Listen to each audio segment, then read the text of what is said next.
you would always love me. You were just around. Ela encontrou uma maneira dos espectadores acharem graça na dor que ela estava sentindo. Olá, o meu nome é Jonah Johnson. Há 11 anos eu leciono na indústria cinematográfica e também televisiva. E hoje eu vou analisar cenas de choro em filmes. You didn't call anyone? No. Why not? Neste momento, o personagem começa a mostrar suas emoções. Vemos na expressão facial que ele se sente preso na circunstância que foi abordada. Ele está tendo que trazer à tona um monte de história que estava reprimida. Ela faz perguntas, e ele responde de forma bem espaçada, para tentar se desviar do aprofundamento dessa conversa. You're so scared. Se aplicássemos o teste de filme mudo, eu pensaria que alguém estava com uma arma apontada para ele. Gosto de aplicar o teste de filme mudo, que consiste em imaginar o que aconteceria se retirássemos o som daquela cena. Temos que nos perguntar se sentiríamos a emoção por trás daquele choro. Se isso não acontece quando abaixamos o volume, o respaldo emocional por trás daquele momento não é forte o suficiente. Não estamos falando apenas de medo físico. Há também um fator interno que está sendo manipulado nessa cena. Reparem na expressão física dele. Ela está tão calma, que dá para ver que ela exerce total controle sobre o rapaz. Até o barulho da xícara é angustiante para ele. Reparem que ele suspira várias vezes.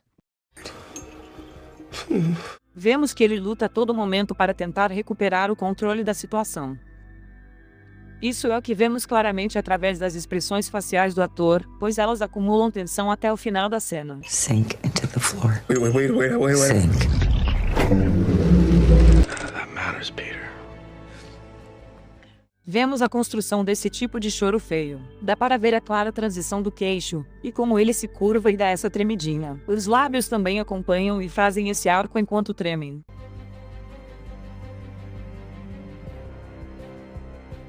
Ao meu ver, há uma espécie de vazio nos olhos dele, e eu acho que está faltando mais expressão facial de uma forma geral. A impressão que dá é que ele está tentando conter os sentimentos e essa dor, mas às vezes essas coisas podem ser uma distração para o público. O ator deve estar conectado com o motivo pelo qual ele quer que aquela pessoa sobreviva. Se não é algo que o ator de fato acredita e incorpora, ele não vai conseguir transparecer isso em câmera. Nessa cena em específico, esse vazio nos olhos acabou deixando a cena muito forçada.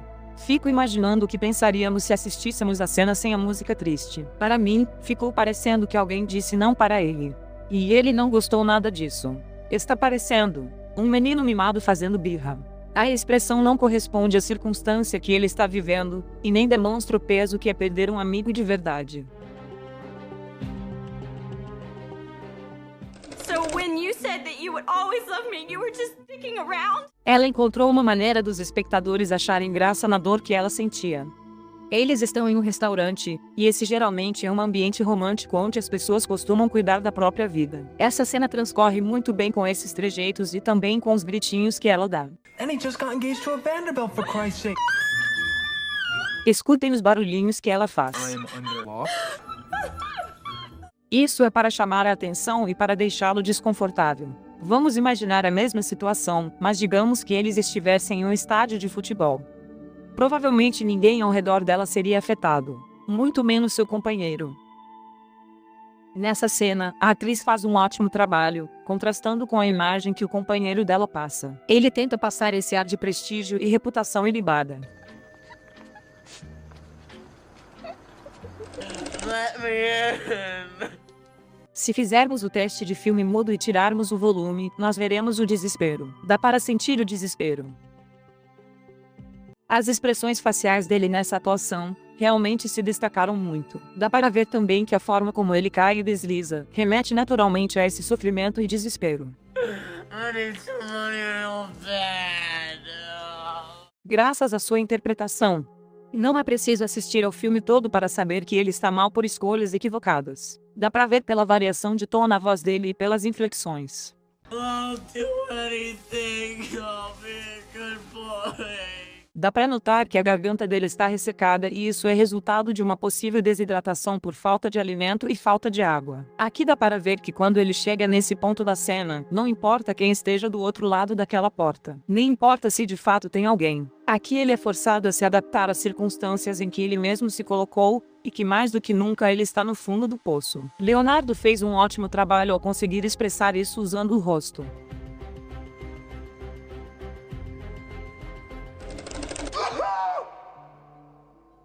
Para ser bem sincera, essa cena chama muito a atenção. Principalmente pelo acúmulo de tensão que acontece durante esse filme em específico. Nós acompanhamos a sequência de eventos que levam à ruína do personagem. Dá pra ver pela maneira que o ator se expressa e vocaliza o seu lamento. Essa expressão geralmente é meio absurda e sem sentido, mas funciona em uma cena como esta, porque tudo que o cerca e conduz à cena também é absurdo. Acho que essa foi a maneira que o Nicolas Cage achou para normalizar e tentar simular uma situação real, mas na realidade não é assim.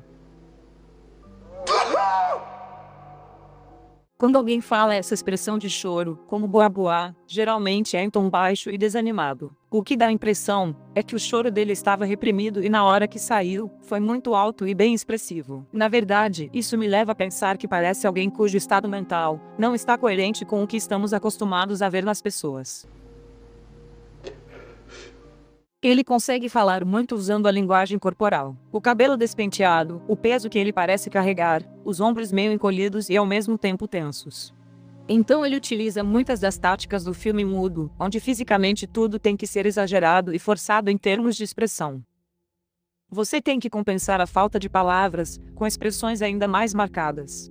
Com isso, podemos dizer que ele faz um ótimo trabalho ao tornar essa atuação física e esses exageros em um personagem complexo. Me, vampire! Vampire, you idiot Nosferatu! I just want to apologize to Mike's mom and Josh's mom and my mom. Acho que ela fez um ótimo trabalho na hora de interpretar as circunstâncias que a rodeiam. Dá para perceber o terror em sua voz, o medo que ela sente, e sua voz ficando trêmula.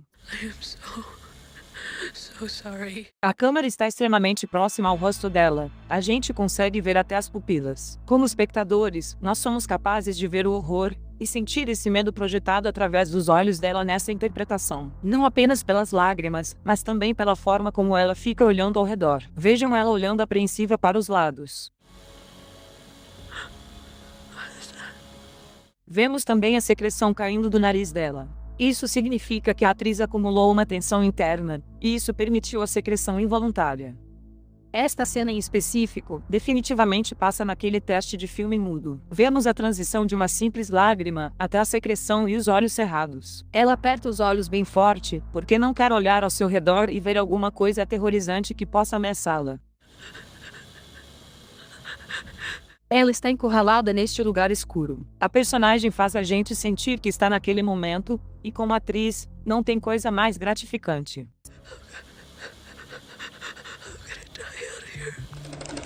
Why would you do that?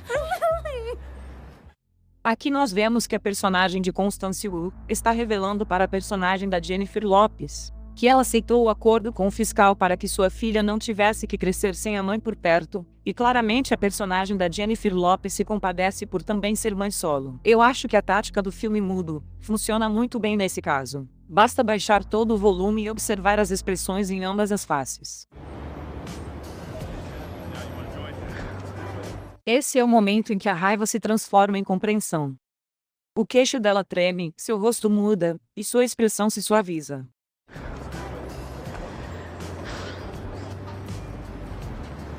Em determinado momento, Jennifer Lopez se afasta, mas logo volta atrás. Isso expressa o motivo por trás de seu choro. É como se mesmo que ela quisesse se afastar, ela não iria conseguir fazer isso. Ela consegue expressar claramente isso naquele momento de transição.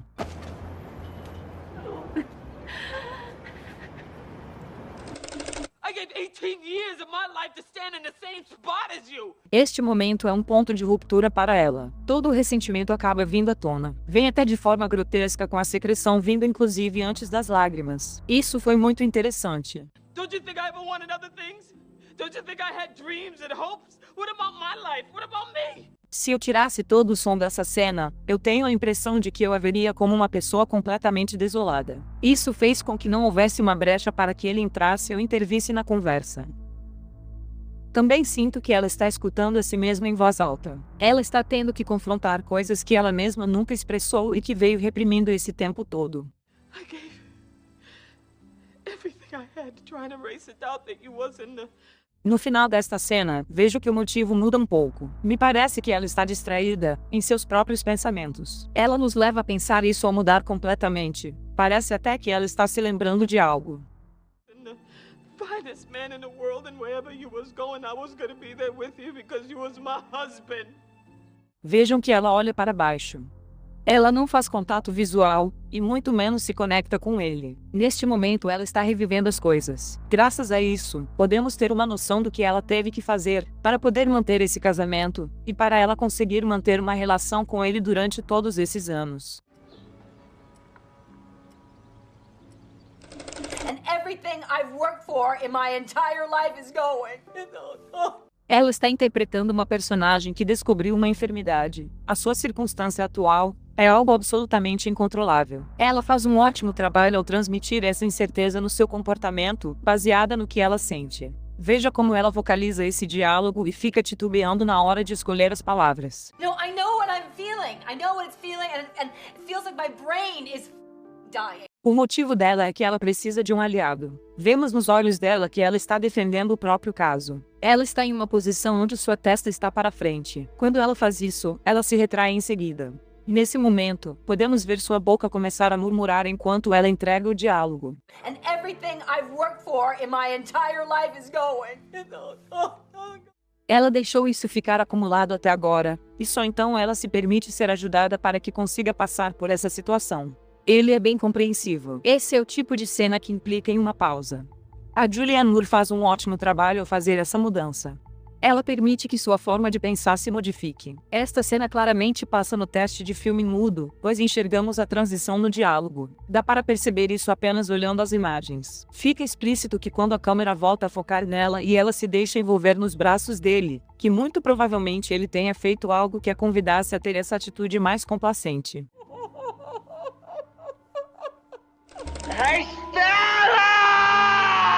Eles acabaram de ter uma briga daquelas, e o grito junto com o choro era para chamar a atenção dela. Essa estratégia que ele usou era para mostrar um poder e também um sentimento de luxúria. Podemos ver que a estratégia funcionou, e isso acabou chamando a atenção dela.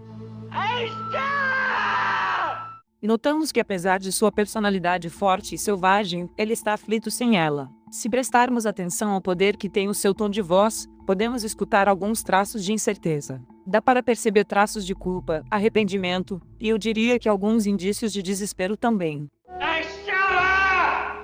Eu diria que dá para ouvir a angústia em seu tom de voz, a quilômetros e quilômetros de distância. Acho que essa cena passa tranquilamente no teste de filme mudo. Podemos ver esse abraço apertado, e também que os dois ficam juntos no final.